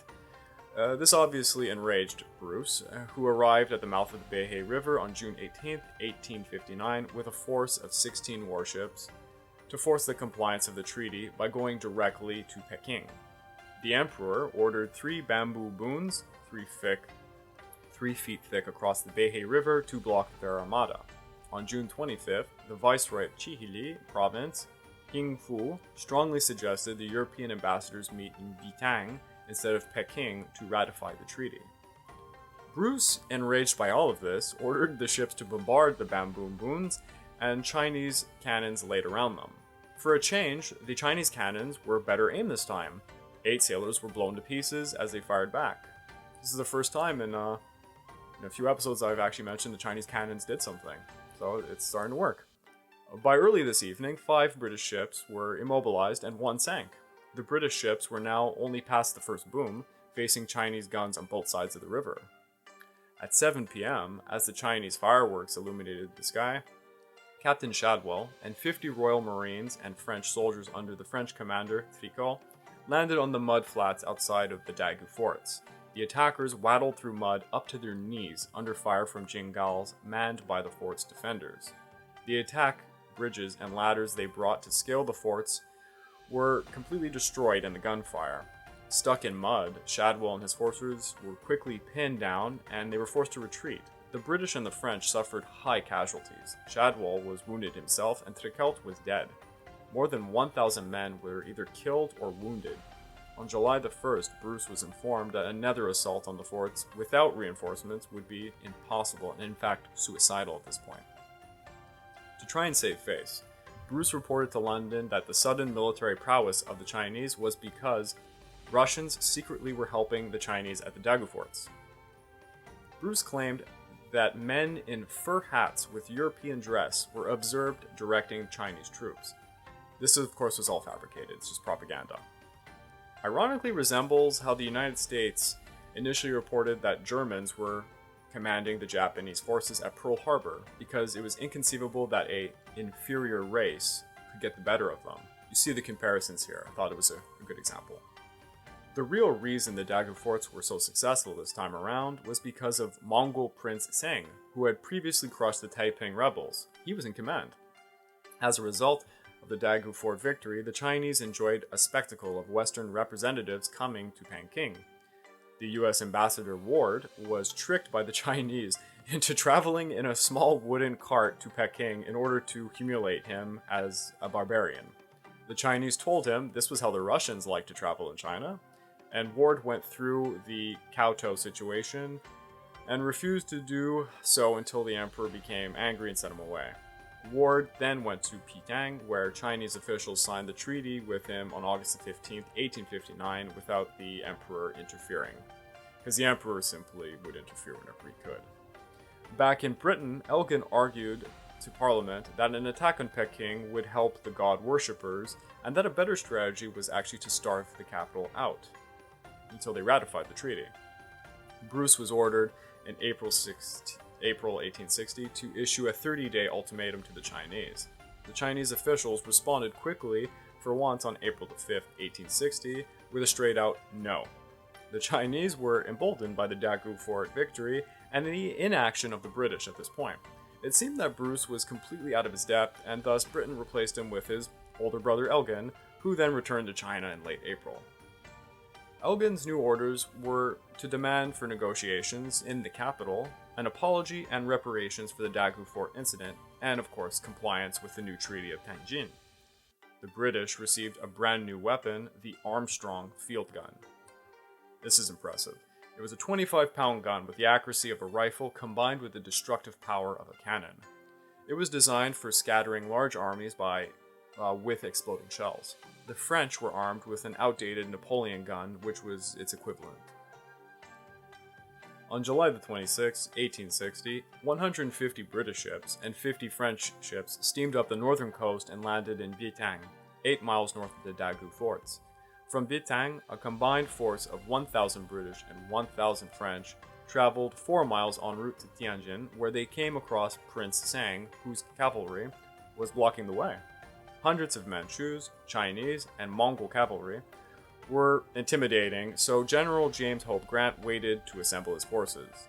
On August 12, 1860, Grant assembled 800 cavalry, which he ordered to go around the flank of the Chinese forces. The main Allied force would attack the defenders head-on with their 3 new Armstrong guns. When the Allies went within a mile of the Chinese, they began firing their Armstrongs, whose exploding shells scattered and tore the Chinese cavalry just apart. The defenders charged within 450 yards, where their guns would be more effective, creating 25 minutes of pure carnage. The Chinese, in a suicidal fashion, did not stop even as the Sikhs gunned them down with their carbines and pistols. Although outnumbered, the Chinese were forced to flee. The Allied flanking cavalry would have finished them off, but muddy conditions rendered them kind of stuck. The next day, General Hope Grant and French General Dumont-Turban seized the town of Dangwu, which offered them a great position to attack the Dagu forts. At dawn on August 21, 1860, 8 French and British gunships began to shell the Dagu forts, while Armstrongs and other artillery were dragged through muddy flats 600 feet from the walls. The combined bombardment quickly knocked out the Chinese guns on the fort walls, and the defenders were forced to use gingals and matchlocks.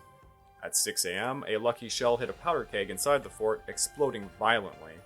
Then French General Collenot forced coolies into the fort's moats with scaling ladders on their shoulders for the French to climb the fort walls. That's horrible. General Hope Grant felt so guilty about the treatment of the coolies, he gave them an extra month's salary bonus. Ugh. Once atop the wall, the French bayonet charged everybody inside. The British blew a hole in the wall and single file marched within. The Mandarin commander of the fort stood his ground rather than surrendering to Captain Prien of the Royal Marines, who quickly shot him with a revolver, and then took his peacock feather cap as a trophy of war. Almost 2,000 Chinese lay dead, while the British and French both lost around 200 men. The fall of the fort was a psychological blow to the Chinese, who within 5 hours of surrendering sent 2 emissaries to negotiate immediately. Unfortunately for the emissaries, they had to deal with British Consul Parkes, who was a rage-filled xenophobe. Parkes demanded that in the next 2 hours, the other 3 Dagu forts must be capitulated, or they would suffer the same fate. White flags popped up on all 3 of the remaining forts, and now the way to Tianjin was open. Hope Grant went with an armada on August the 23rd. Tianjin was laid open without any defense, and Guliang, a senior Mandarin, was sent by the emperor to negotiate with plenipotentiary powers. The new demands were made to the Mandarin official, adding demands for a formal apology for the Dagu forts in 1859, to pay double the original reparation of 4 million taels of silver, and to ratify the Treaty of Tianjin. In the meantime, Tianjin would remain under Allied control, allowing them to strangle the flow of food to Peking. The Westerners demanded yet again for a formal audience with the emperor. This is becoming a broken record at that point. Although Guilang had plenipotentiary powers, he saw the terms to be so unacceptable, so he resorted to the old ruse that he did not in fact have plenipotentiary powers, which contradicted his original claims in the first place. Elgen recognized the old Chinese ploy, stalling tactic, because it had occurred so many times by now that he wrote in his diary on September the 8th, 1860, "The blockheads have gone on negotiating with me just long enough to enable Hope Grant to bring his entire army up to this point. Here we are at our base, established in the heart of the country, in a capital climate with abundance of food around us. Our army is in excellent health, and these stupid people give me a snub, which obliges me to break with them." Elgen spoke to Gros, and they both agreed to go up the Beihai River into Peking. The closer they got to Peking, the more the Chinese court officials panicked and sent words to stop, promising all the terms would be met. Elgen, at this point, was too fed up to stop. Meanwhile, the emperor was in a fight-or-flight panic. His generalissimo, Prince Sang, prepared what he could to defend the capital if it became necessary. Chinese negotiators were finally able to get the Allied forces to agree to meet in Tianjin, halting their advance to Peking. Negotiations began between all parties when something occurred. Parks was riding from Tongjian to Tianjin to confer with Elgen about negotiations when he noticed Prince Sang's cavalry was massing nearby, hiding behind a cornfield. The force was occupying Jiangjiwan, a site promised to the Europeans for their troop lodging. Parks suspected it was a trap and went to find a colleague named Locke. Both Parks and Locke were captured by the forces of Prince Sang and taken hostage, eventually imprisoned at the Board of Punishments in Peking, where they were interrogated and tortured until the end of the war. Prince Sang knew a final clash was inevitable, and he began to dig in Jiangjiang. He amassed a 3-mile-wide cavalry force serving as a roadblock against the Allies from the capital. Sang had 20,000 men to defend against the Allied force of 1,000 French and 2,500 British. The Chinese had bows, arrows, and a handful of jingals with some firelock muskets, while the British had Enfield rifles. Sang's strategy was to encircle the enemy, then go in for the kill, based off of older medieval tactics. On September the 18th, 1860, the Chinese spread out, and the Allies immediately took advantage of the enemy's weakened position. General du Montauban borrowed a squadron of Sikh and Spahi, these are Arab horsemen, from the British and attacked Sang's left flank, while the French infantry assaulted the town of Jiangjiang. The Sikh and Spahi horses were huge compared to the Mongol ponies, and the Allied cavalry began to penetrate the Chinese troops. The Chinese fired at them with their gingals and their firelocks. However, the French were just obliterating them with the Armstrong field guns. The Armstrong's exploding shells caused such a panic, the Chinese cavalry began to retreat to a nearby river where the Sikhs and Spahis hunted them down. Sang lost 1,500 men. During the battle, the Allies lost around 35, which caused a serious defeatist mentality for the Chinese forces at this point. Pope Grant allowed his troops to sack Jiangjiang, and the general considered it reparations at this point. On September the 21st, the Allies took Tongjian in the flanking movement, spearheaded by the French. The Allied forces then noticed Chinese troops massing up to defend the bridges of Valley-Giao, which was on its way to Peking. The Anglo-French cavalry skirmished with the Chinese, then began beating them back with artillery. General Bao, who commanded the Chinese forces, sent word to the French that if they continued their attack, they would kill the French hostages that they had acquired at the early days of the war, in particular a cleric named Abbé de Luc. De Montauban pressed the attack without hesitation, gunning down the men on the bridge, upon which General Bao killed the hostages. He made do on his word. The Anglo-French cavalry overran both bridges, annihilating the Chinese cavalry, and the infantry shot back in a doomed fashion. 3 French died as a result, with over 1,000 Chinese dying in this mismatched battle. Having lost Tongjian and Jiangjiang, Prince Sang now panicked and fled the capital, leaving Peking completely open. Peking's only remaining defense was her thick walls, 40 feet high and 60 feet thick, bristling with towers which housed defenders armed with jingals. The emperor had fled to Rihe province, with his younger sibling, Prince Gong, left in charge. Prince Gong sent word that the hostages, notably our old friends Parks and Locke, would be beheaded if the Allies assaulted Peking. By October the 6th, 1860, the Allies had massed up a heavy artillery necessary to blast a hole in the walls of Peking. In the meantime, the French and British agreed to march around the city in opposite directions and meet up at the Summer Palace. I guess this was like some kind of competition. Now this is where we get to the most significant part of the story, and this is about the Summer Palace, known in Chinese as Yangming Yuan, the Gardens of Perfect Brightness. These were a complex of palaces, and yes, that's plural, which consisted of the Garden of Perfect Brightness, the Garden of Eternal Spring, and the Garden of Elegant Spring. They covered over 860 acres together. These things were so big, they had man-made lakes built in them, which were used for mock naval battles in which the emperor would play war games. There were halls, temples, galleries, pavilions, centuries of artwork, antiquities, vast libraries, and a literal storehouse of silver, gold, and jewels and other riches. It was centuries of tribute the emperor received from barbarians. The French force made its way to the Summer Palace first, where they were attacked by 500 unarmed eunuchs screaming, "Don't commit sacrilege! Don't come within the sacred precincts." The French ended up shooting most of them, and the rest fled in terror. The French then began looting the Summer Palace en masse. One French officer snatched a pearl necklace whose gems were the size of marbles, and it sold in Hong Kong for over $3,000. The French by 10 p.m. pocketed as much artwork, jewels, gold, and silver they could muster and ran back to their camps. Montauban left 2 companies of Marines to prevent further looting. The British arrived on October the 7th, seeing the French tents filled with jewels and plunder, and the French soldiers were reportedly walking around wearing them.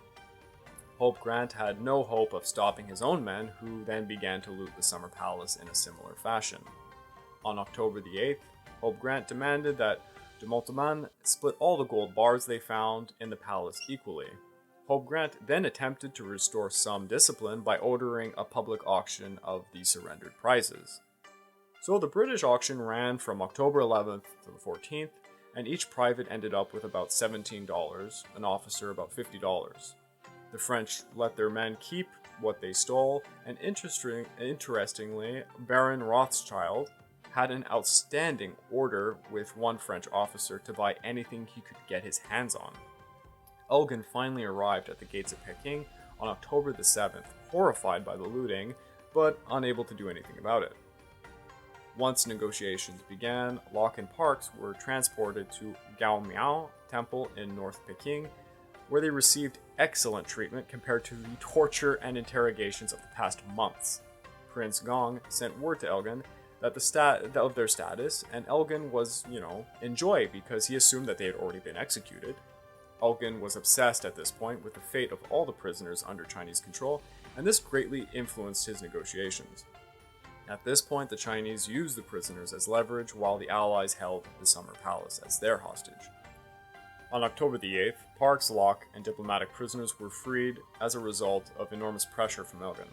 Less than 24 hours after their release, the Allies positioned 13 field guns opposite of Angtung Gate and posted placards threatening bombardment if the gates did not open. It seems that the rest of the prisoners did not matter as much. Elgen gave them until noon of October 24th to comply. The gate opened, Elgen and 500 men marched into the city as conquerors. 19 remaining prisoners were freed, 10 others having died after being forced to kneel in the Summer Palace courtyard for days without food or water. Their hands have been bound by moistened ropes and leather straps that shrank to cause excruciating pain. After a few more days, the Allies learnt more grisly details of the prisoners' plight. Many prisoners were bound with ropes and chains for days, exposed to the elements. Gangrene and infections were rampant amongst the survivors. The fate of the prisoners pushed Elgen over the edge, and now he plotted for revenge for all the atrocities. But his revenge would have to be bloodless. Now please bear in mind with me, as this is apparently how Elgen justified his actions. Elgen believed he had to restore British honor through a symbolic and concrete fashion. He knew he could increase the demands of the treaty, but something more needed to be done for the atrocities against the prisoners. Elgin's solution was to cost the Chinese face, but not their lives. He was going to burn to the ground the Summer Palace, one of many places the prisoners had died as a result of being tortured. Elgin's arguments for his actions was that the debauched and ailing ruler, Emperor Xiangfeng, had never taken any responsibility for the atrocities performed on the prisoners. Xiangfeng had lived in a life of suburban luxury, addicted to opium and indifferent to the people's plight, while his Mandarin bureaucracy ran everything. Elgen stated that the people of China would not take revenge for burning of the Summer Palace down. for these were inanimate objects, which they never even got to see or enjoy.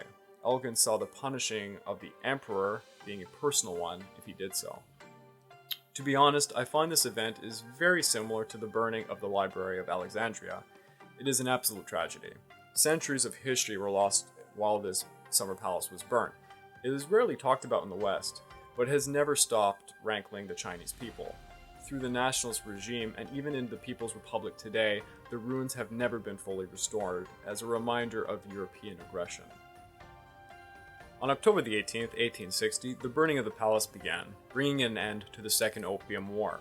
The Treaty of Tianjin was ratified by Prince Gong in June, and it included China formally signing the Treaty of Tianjin, because remember, the emperor dodged this, Tianjin becoming an open port of trade, Kowloon to be handed over to Britain, which expanded Hong Kong, freedom of religion to be established in China, British ships to be allowed to continue the disgusting pig trade, British and France to be paid 8 million taels of silver each, and the legalization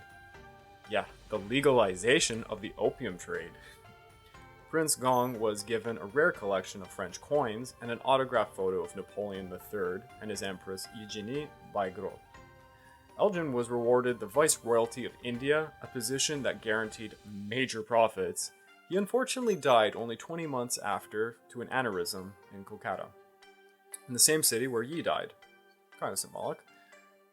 Emperor Xianfeng died at the age of 30, only a year after the signing of the treaty.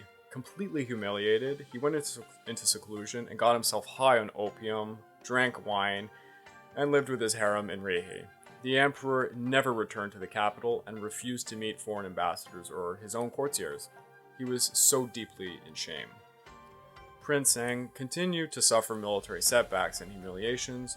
While putting down a violent tax revolt in Shandong province, Shang led a force of 23,000 against rebels. He was so short on artillery, he began to beg European occupiers to return the guns he had surrendered during the Opium Wars. His pleas were ignored, and the prince failed to suppress the rebellion. He was then demoted, and as a result acquired a salary of $7.5 a day. Queen Victoria received a tribute from the emperor, which was a small dog. The Pekingese breed was bred to resemble the Chinese heraldic lion. She named it Ludi. She also received a jade and gold scepter from Hope Grant, which he obviously looted. So just to summarize a rather lengthy episode, the Second Opium War was a product of the Treaty of Nanjing, which was signed after the First Opium War. This was very much the same situation we saw in World War II occurring as a result of the Treaty of Versailles after World War I. The terms of the treaty were too humiliating and harsh on the Qing government. Much like the First Opium War of 1839 to 1842, the Chinese lost as a result of outdated technology, lack of good leadership, and an overall poorly structured military. There was also many rebellions taking place at the exact same time, such as the Taiping Rebellion, which further weakened the Qing Dynasty's forces. Now, what does all of this have to do with the Pacific War of 1937 to 1945, you might be saying to yourself? The Opium Wars and the Taiping Rebellion, amongst other rebellions, basically destroyed the Qing Dynasty.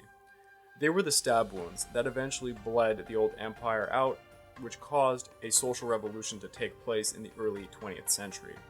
The grievances of the Second Opium War and the social upheaval of the illicit drug brought something that would never be forgotten by the Chinese. Britain's territorial claims in China as a result of all of this would mean that the British Empire would have to defend these territories when the Japanese attacked during the Pacific War. So this is where it comes full circle.